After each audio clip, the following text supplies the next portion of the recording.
Rais wa Palestina Mahmoud Abbas kuhutubia Umoja wa Mataifa leo kwa njia ya video. Umoja wa Afrika wampongeza Peter Mutharika kwa kushinda uchaguzi Malawi. Na Kongo na Rwanda kuanza kutekeleza hatua za kiusalama Oktoba mosi. Habari kamili. New York. Rais Mahmoud Abbas wa mamlaka ya Palestina anatarajiwa kulihutubia leo Baraza Kuu la Umoja wa Mataifa kwa njia ya video, wakati Marekani inayompinga ikiangazia ikiwa inalazimika kuizuia Israel kunyakua ukingo wa Magharibi. Kiongozi huyo wa Palestina analihutubia baraza hilo siku tatu baada ya Ufaransa kuongoza mkutano maalum wa kilele ambako mataifa kadha yalilitambua taifa la Palestina. Serikali ya Rais Donald Trump inapinga kabisa utaifa wa Palestina, na katika hatua ambayo haikutarajiwa ilimzuia Abbas na washauri wake waandamizi kwenda New York kuhudhuria mkutano huo. Lakini kusanyiko hilo lilipiga kura kwa wingi kumruhusu Abbas kuhutubia kwa njia ya video. Addis Ababa. Umoja wa Afrika umempongeza Peter Mutharika kwa kushinda uchaguzi nchini Malawi pamoja na wananchi wa taifa hilo kwa kufanya kampeni za amani. Mwenyekiti wa halmashauri kuu ya umoja huo Mahmoud Ali Yusuf ametuma salamu hizo kupitia mtandao wa X, akiwapongeza wa Malawi wote kwa kushiriki mchakato huo wa kidemokrasia kwa uaminifu, amani na utulivu. Mutharika aliyekuwa madarakani kati ya mwaka 2014 hadi 2020 amechaguliwa tena kwa karibu 57% ya kura kuliongoza taifa hilo lenye watu milioni 21. Mutharika amempiku rais anayeondoka Lazarus Chakwera aliyepata 33%, hii ikiwa ni kulingana na tume ya uchaguzi jana Jumatano. Paris. Jamhuri ya Kidemokrasia ya Kongo na Rwanda zimekubaliana kuanza utekelezwaji wa hatua za kiusalama mwezi ujao chini ya makubaliano yaliyoratibiwa na Marekani. Hatua hii inatajwa kuwa muhimu katika makubaliano hayo ya amani licha ya wasiwasi kuhusiana na hatua za utekelezwaji wake. Makubaliano hayo yaliyofikiwa Washington Septemba 17 na 18 yataanza Oktoba mosi kwa mujibu wa taarifa ya pamoja ya mataifa hayo ambayo pia ilitolewa na Marekani, Qatar, Togo na Kamisheni ya Umoja wa Afrika. Nchi hizo zilikubali kukamilisha hatua hizo ifikapo mwishoni mwa mwaka. Vyanzo vitatu vinavyofahamu suala hilo vililiambia shirika la habari la Reuters. Ni taarifa ya habari za ulimwengu kutoka DW Bonn. Paris. Rais wa zamani wa Ufaransa Nicolas Sarkozy amekutwa na hatia na mahakama ya jinai ya Paris hii leo kwa baadhi ya makosa ya kesi inayohusiana na madai ya fedha za kampeni kutoka serikali ya Libya chini ya aliyekuwa rais wakati huo Muammar Gaddafi. Mahakama ya jinai ya Paris ilimtia hatiani kwa njama ya uhalifu, lakini ilimwachia huru kwa mashtaka ya hongo, ufadhili wa kampeni kinyume cha sheria na kujinufaisha kwa ubadhirifu wa fedha za umma. Hukumu dhidi ya Sarkozy inatarajiwa kutolewa leo, ingawa haitakuwa hukumu ya mwisho kwa kuwa anaweza kukata rufaa. Rais huyo wa zamani lakini amekuwa akikanusha tuhuma hizo. Na hatimaye Berlin. Ripoti mpya iliyochapishwa hii leo na jarida la masuala ya tiba la Lancet inaonyesha idadi ya visa vipya vya saratani vitaongezeka kwa kasi kote ulimwenguni katikati ya karne hii. Kulingana na ripoti hiyo, visa hivyo vitaongezeka kutoka milioni 18.5 mwaka 2023 hadi milioni 30.5 mwaka 2050.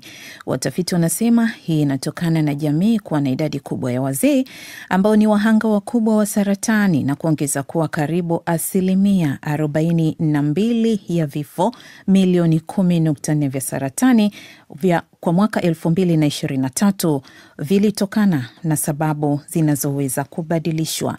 Sababu hizo ni pamoja na matumizi ya tumbaku yaliyosababisha 21.4 ya vifo vya saratani, na katika nchi masikini ngono isiyo salama ilichangia pakubwa, hasa kwa kuwa inaweza kusambaza virusi vya HPV vinavyosababisha saratani ya shingo ya kizazi. Na huo, msikilizaji, ndio mwisho wa taarifa ya habari za ulimwengu iliyokuja kwako kupitia idhaa ya Kiswahili ya DW Bonn. DW Dunia Yetu Leo Mchana. Na mshukran sana Lilian Mtono kwa taarifa hiyo ya habari. Miongoni mwa wale tuliokuandalia mchana wa leo ni kwamba mkutano wa Baraza Kuu la Umoja wa Mataifa unaendelea kwa siku yake ya 4. Watu 11 wauawa katika shambulizi la anga la Israel katika ukanda wa Gaza, na tume ya uchaguzi nchini Uganda yawateua wagombea 8 kuwania urais katika uchaguzi mkuu utakaofanyika mapema mwaka ujao. Kumbuka mfuatiliaji wetu unaweza kutufuatilia kupitia mtandao yetu ya kijamii ya Facebook na YouTube ambapo tunapatikana mubashara. Unachohitajika kufanya ni kutafuta DW Kiswahili. Na moja kwa moja tunaanza na habari kwamba Marekani, mkutano unaoendelea Baraza Kuu la Umoja wa Mataifa kama nilivyotanguliza ni kwamba unaendelea leo kwa siku yake ya 4, na miongoni mwa watakaohutubia mkutano huu leo ni Rais wa Palestina Mahmoud Abbas na mawaziri wakuu wa mataifa Ubelgiji, Uholanzi na Italia. Mengi zaidi na Suleiman Mwiru. Hotuba hiyo ya Abbas katika siku ya 4 ya mkutano wa Baraza Kuu la Umoja wa Mataifa inatarajiwa kuzusha hisia kali za mshikamano miongoni mwa mataifa wanachama wa umoja huo, ambao wengi wao wameamua tayari kuitambua Palestina kama taifa huru baada ya siku 3 zilizopita Ufaransa, Kanada na Uingereza kuwa mataifa makubwa ya magharibi kuchukua hatua kama hiyo. Abbas, ambaye anatawala zaidi kwenye ukingo wa magharibi kuliko kuitawala Palestina yote, atalazimika hata hivyo kuhutubia kwa njia ya video kufuatia uamuzi wa Marekani kumnyima visa kiongozi huyo ya kuingia nchini humo kushiriki mkutano huo unaowakutanisha viongozi mbalimbali wa mataifa na serikali 150 duniani. Moja ya yale anayotarajiwa kuyagusia katika hotuba yake ni kuhusu vita vinavyoendelea katika ukanda wa Gaza na matukio ya mauaji na uchukuliwaji wa ardhi katika ukingo wa magharibi unaokaliwa kimabavu na Israel. Viongozi wengine waliopangwa kuzungumza hii leo katika mkutano huo ni pamoja na Rais wa Baraza la Ulaya Antonio Costa na mawaziri wakuu wa mataifa ya Ubelgiji, Italia na Uholanzi. Hapo jana, kwa mara ya kwanza baada ya miaka 60, Syria iligeuza ukurasa mpya ambapo rais wa nchi hiyo Ahmad al-Sharaa alipohutubia mkutano wa Baraza Kuu la Umoja wa Mataifa. Katika hotuba yake aligusia madhila walioyapitia watu wa Syria wakati wa utawala uliopita chini ya Bashar al-Assad. Utawala uliopita umeua takriban watu milioni 1, umewatesa mamia kwa maelfu, umewalazimisha takriban watu milioni 14 kuwa wakimbizi na kuharibu nyumba karibu milioni 1 na kuwapotezea wakazi wake. Mabibi na mabwana, watu dhaifu wamekuwa wakilengwa kwa silaha za kemikali na kuongeza idadi ya matukio yaliyorekodiwa. Watoto wetu, wanawake na vijana wadogo, watu wamekuwa wakivuta gesi yenye sumu. Mbali na Ahmed al-Sharaa, Rais Masoud Pezeshkian wa Iran naye alitoa hotuba yake na ameweka wazi kwamba nchi yake haina mpango wowote wa kutengeneza silaha za nyuklia, huku zikiwa zimebaki siku chache kabla ya vikwazo vya kimataifa kuanzishwa tena dhidi ya taifa hilo la Kiislamu katika Ghuba ya Ajemi. Rais wa Ukraine Volodymyr Zelensky naye alihutubia na kueleza kuhusu vita kati ya taifa lake dhidi ya Urusi, na kupitia mkutano huo ameweza kurejesha uhusiano wa kidiplomasia na Syria. Shukran sana Suleiman Mwiru kwa ripoti hiyo. Watu 11 wameuawa katika mashambulizi ya anga ya Israel katika ukanda wa Gaza, huku jeshi la Israel likiendeleza mashambulizi yake ya ardhini katikati ya mji wa Gaza City. Wakati huo huo, nchini Israel, watu 22 wamejeruhiwa baada ya mfumo ulinzi wa anga kushindwa kuzizuia ndege zisizo za rubani za Wahuthi wa Yemen. Mengi kuhusu eneo la Mashariki ya Kati, mwenzangu Zainab Aziz ametuandalia ripoti ifuatayo. Watu hao 11 wameuawa kwenye mashambulizi ya anga ya Israel yaliyolenga nyumba waliokuwa wakijihifadhi katikati ya Gaza baada ya kuyakimbia makazi yao. Wakati huo huo, mashambulizi ya ardhini ya jeshi la Israel katika mji wa Gaza City yamewalazimisha maelfu ya Wapalestina kuukimbia mji huo. Vyanzo vya usalama vya Israel vimesema jumla ya watu waliolihama jiji la Gaza City imeongezeka hadi kufikia watu 700,000 kutoka takriban watu 640,000. Katika maeneo mengine ya ukanda wa Gaza, Wapalestina wasiopungua 41 wameuawa kwenye mashambulizi ya Israel kulingana na duru za hospitali, na mateso yanazidi kama anavyoeleza Daktari Isaya Aziz.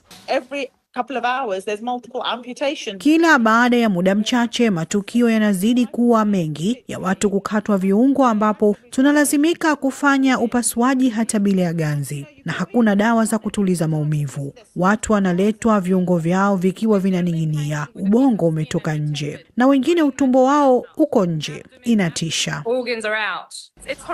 Mjumbe wa rais wa Marekani Donald Trump ameonyesha matumaini juu ya mpango mpya wa kuvimaliza vita, lakini hakusema kama Israel au Hamas wamekubali mpango huo. Huku hayo yakiendelea, katika mji wa kusini wa Israel wa Eilat, watu 22 wamejeruhiwa na ndege isiyo na rubani iliyorushwa na waasi wa Houthi wa Yemen. Hilo ni tukio la nadra ambapo mfumo wa ulinzi wa anga wa Israel ulishindwa kuzuia mashambulizi hayo. Na hapa nchini Ujerumani, vikwazo vya kansela Friedrich Merz juu ya serikali yake kusimamisha mauzo ya silaha kwa Israel alivyovitangaza mwezi Agosti vimeidhinishwa, na hivyo kwa muda wa wiki 5 za kwanza hakutakuwa na uwasilishaji wa silaha kwa Israel baada ya kufikiwa uamuzi huo. Mengineo, waziri wa ulinzi wa Italia Guido Crosetto amesema hii leo nchi yake imepeleka meli ya pili ya kikosi cha wanamaji kuziunga mkono takriban boti 50 za misaada za Global Sumut Flotilla za wanaharakati wa kimataifa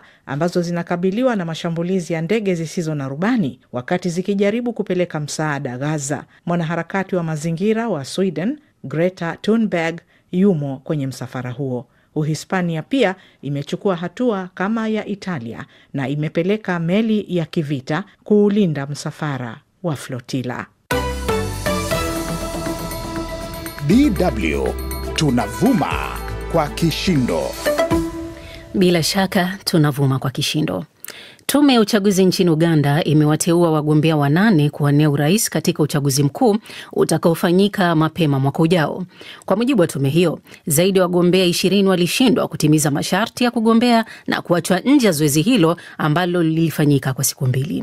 Na kulingana na wadadisi wa masuala ya kisiasa, kwa mara nyingine kinyang'anyiro kitakuwa kati ya Rais Yoweri Museveni wa chama tawala cha NRM na Robert Kyagulanyi wa chama kikuu cha upinzani NUP. Mwandishi wetu Lubega Emmanuel ametuandalia ripoti ifuatayo. People power! Our power! NUP!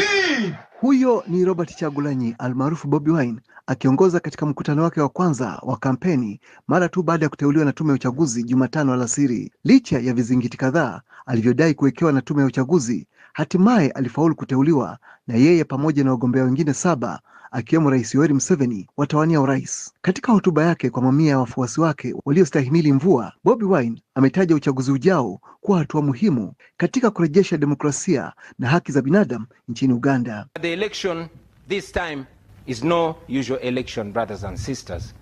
We are going into this election. Uchaguzi wa safari hii si uchaguzi wa kawaida, ndugu na dada zangu. Tumejitosa katika uchaguzi huu kama njia ya kupinga ukiukwaji haki dhidi yetu katika miaka 40. Hata mtu akikwambia nafasi yetu katika uchaguzi huu ni 1%, tuitumie nafasi hiyo kupambana. It tells you that our chance to freedom is only 1%. Let us take that chance and fight.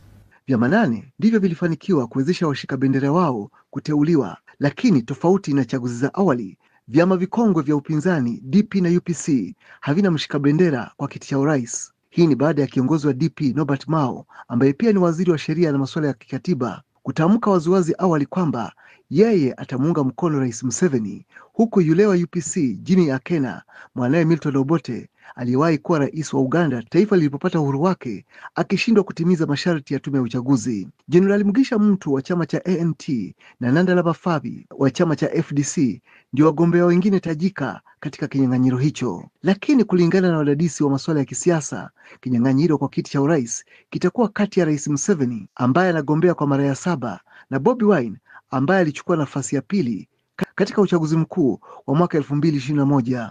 Jenerali Mugisha Muntu amesema An extension of General Museveni and NRM, mwendelezo wote wa utawala wa Jenerali Museveni na NRM, ikiwa wananchi wataamua kufanya hivyo, mtajuta sana. Kama wananchi wanakubali walitekwa, basi wanaweza kuendelea na Museveni na NRM. and they can continue with General Museveni and NRM. Huku viongozi mbalimbali wakihimiza uchaguzi wa amani na uhuru kwa upinzani kuendesha kampeni zao kote nchini. Mashaka ya upinzani ni kwamba uhusika wa moja kwa moja wa vyombo vya dola ikiwemo jeshi katika uchaguzi ndicho kitakachosababisha ghasia katika uchaguzi. Lubega Emmanuel, DW Kampala. Shukran sana Lubega Emmanuel kwa ripoti hiyo. Jamhuri ya Kidemokrasia ya Kongo na Rwanda zimekubaliana kuanza mchakato wa kutekeleza mkataba kuleta amani mashariki mwa Kongo chini ya upatanishi wa Marekani, kwa mujibu wa taarifa pamoja walioitoa leo Alhamisi jijini Washington, huku kukiwa na wasiwasi wa kufanikiwa kwa mkataba huo kutokana na mapigano yanayoendelea. Taarifa kamili imeandaliwa na Silvanus Karemera. Makubaliano hayo ni sehemu ya mkataba wa amani kati ya Rwanda na Jamhuri ya Kidemokrasia ya Kongo. Kulingana na taarifa hiyo ya pamoja, yataanza kutekelezwa mnamo tarehe mosi Oktoba. Wadau katika mchakato wa amani ya Kongo ambao ni Marekani, Qatar, Togo na Kamisheni ya Umoja wa Afrika wameridhia taarifa hiyo ya pamoja. Nchi hizo mbili zimeridhia kukamilisha mchakato huo ifikapo mwishoni mwa mwaka huu, kulingana na taarifa ya shirika la habari la Reuters. Nchi hizo kwa hiyo zimekubaliana kuanza mchakato wa kila mmoja kati ya 21 hadi 31 za mwezi ujao wa Oktoba, kulingana na vyanzo vya habari kwa shirika la habari la Reuters. Mawaziri wa mashauri ya kigeni wa Rwanda na Kongo walitia saini mkataba wa amani tarehe 27 mwezi Juni mwaka 2025 mjini Washington, mbele ya Rais Donald Trump ambaye amekwisha tangaza mpango wa uwekezaji katika eneo hilo la maziwa makuu lenye utajiri wa rasilimali za madini, hasa mashariki mwa Kongo. Makubaliano hayo ni pamoja na ahadi ya kutekeleza makubaliano ya mwaka 2024 yaliyoitaka Rwanda kuondoa mfumo wake wa ulinzi katika mpaka wake, huku Kongo nayo ikitakiwa kuondoa tatizo la wanamgambo hao wa FDLR kutoka Rwanda na wanaoshukiwa kufanya mauaji ya kimbali ya mwaka 94. Chanzo kimoja cha habari kimeliambia shirika la habari Reuters kwamba mara baada ya kutia saini mkataba huo mapema mwezi Juni, nchi mbili zilisubiri kufanyia kwa mkutano mwingine ambao ulitakiwa kuweka muda mahususi wa kuanza operesheni hizo. Hata hivyo, changamoto iliyopo hadi sasa ni kuhusu mafanikio ya mkataba huo na uhalisia wake, wakati ambao nchi mbili zinaendelea na vita vya maneno. Kinshasa inailaumu Kigali kuendelea kusaidia kuunda wapiganaji wa M23 ambao tayari wanayashikilia maeneo mengi mashariki mwa Kongo, huku Kigali nayo ikishikilia kwamba Kinshasa imekwisha liingiza kundi la wanamgambo hao wa FDLR katika jeshi lake, hadi baadhi yao kuwa katika kikosi cha ulinzi wa Rais Tshisekedi. Kwa mujibu wa taarifa hii ya pamoja, wajumbe wa tume ya ulinzi na usalama kutoka pande mbili walipeana taarifa za kijasusi ili kupata picha halisi na uelewa kuhusu jinsi hali ilivyo katika uwanja wa mapambano, ili kupanga mbinu za jinsi ya kulikabili kundi hilo la FDLR, na baadaye pia Rwanda kwa upande wake kuanza mchakato wa kuondoa mfumo wake wa ulinzi. Akizungumza katika Baraza Kuu la Umoja wa Mataifa wiki hii, Rais wa Kongo Felix Tshisekedi alisema kwamba sharti ya kuondoka wanajeshi wa Rwanda katika ardhi ya Kongo na pia Rwanda kusitisha msaada wake kwa kundi la M23 ni masuala ambayo yeye anasema hayana mjadala. Rwanda nayo inasema hatua yoyote itachukuliwa endapo tu Kongo itavunja ndoa yake na kundi la FDLR. Ni Silvanus Karemera, asante sana. Mfumuko wa bei, ukosefu wa ajira na upungufu wa sarafu za kigeni vimechochea hasira kubwa miongoni mwa Malawi na hatimaye kufanikisha kurejea kwa Peter Mutharika katika ulingo wa siasa. Lakini swali ni je, urais wake utaleta nafuu ya kiuchumi inayosubiriwa kwa hamu na wananchi? Uchambuzi wa mwandishi wa DW Miriam Kaliza unasomwa studioni na Saumu Mwasimba. Peter Mutharika amerejea madarakani baada ya kumbwaga rais aliyeko sasa madarakani Lazarus Chakwera katika ushindi wa wazi wa uchaguzi nchini Malawi. Tofauti na Chakwera aliyekuwa na mikutano mikubwa ya kampeni, mikutano ya Mutharika ilikuwa midogo lakini ikamletea ushindi mnono, jambo lililoakisi hasira ya wananchi waliokumbwa na matatizo ya kiuchumi kwa miaka mitano. Mutharika alizaliwa tarehe 18 Julai mwaka 1940 katika wilaya ya Tiolo, kusini mwa Malawi. Ni msomi mashuhuri wa sheria za uchumi wa kimataifa, sheria za kimataifa na katiba, na amefundisha katika vyuo vikuu barani Afrika, Ulaya na Marekani. Pia alimshauri kaka yake Rais Bingu wa Mutharika kuhusu sera za ndani na za nje hadi alipofariki mwaka 2012. Baada ya hapo alishika nafasi kadhaa serikalini kabla ya kuchaguliwa kwa rais wa 5 wa Malawi mwezi Mei mwaka 2014, akitawala hadi Juni mwaka 2020. Katika uchaguzi wa mwaka huu, kampeni ya Mutharika ilijikita katika ahadi za kurekebisha uchumi kwa kuimarisha taasisi, kudhibiti fedha za taifa na kuimarisha mfumo wa ugatuzi kupitia marekebisho ya kisheria. Ahadi hizi zilipokelewa kwa matumaini makubwa na wananchi waliokata tamaa na utawala wa Chakwera. Kwa mujibu wa Kingsley Jasi, mwandishi wa habari za biashara wa The Times Group, serikali ya Chakwera ilishindwa kudhibiti uchumi kutokana na misukosuko ya ndani na nje, hali iliyosababisha mfumuko mkubwa wa bei. Umasikini ulipanda kutoka 50.7% hadi kufikia karibu 77% ndani ya miaka mitano, huku mfumuko wa bei ukipanda kutoka 9.9% hadi zaidi ya 30% kwa mwaka. Matumizi makubwa ya serikali na sera dhaifu za kilimo vilisababisha upungufu wa chakula, kuporomoka kwa thamani ya kwacha na kuongezeka kwa gharama za uagizaji bidhaa. Mavuto Bamusi kutoka chama cha sayansi ya siasa anasema ufisadi na ubadhirifu, hususan katika ununuzi wa dawa na miradi ya ujenzi, ulidhoofisha zaidi uongozi wa Chakwera, akisisitiza kuwa Mutharika anapaswa kurejesha nidhamu ya kifedha, kupunguza matumizi yasiyo lazima na kuchukua hatua za kubana matumizi. Wachambuzi wanasema changamoto zitabaki hata baada ya mabadiliko ya uongozi. Dr. Chimwewe Titsi kutoka Chuo Kikuu cha Biashara na Sayansi ya Matumizi cha Malawi, MUBAS, ameonya kuwa tatizo la uhaba mafuta, fedha za kigeni na mfumuko wa bei halitotoweka mara moja. Anasema mabadiliko ya uongozi yanaweza kuboresha taswira ya umma, lakini suluhu za kivitendo ndizo wananchi wanazozihitaji. Kwa wengi, uchaguzi huu ulikuwa kura ya maoni kuhusu usimamizi wa uchumi. Wafanya biashara wadogo wa mipakani walikumbuka urahisi wa kufanya biashara wakati wa utawala wa DPP, wakisema walikuwa na uhakika wa fedha za kigeni na safari za biashara zilikuwa nyepesi. Hata hivyo, ushindi wa Mutharika sasa unamaanisha matarajio makubwa ya wananchi wa Malawi wanaohitaji ahadi zibadilishwe kuwa vitendo ili kurejesha matumaini na kuboresha maisha ya kila siku.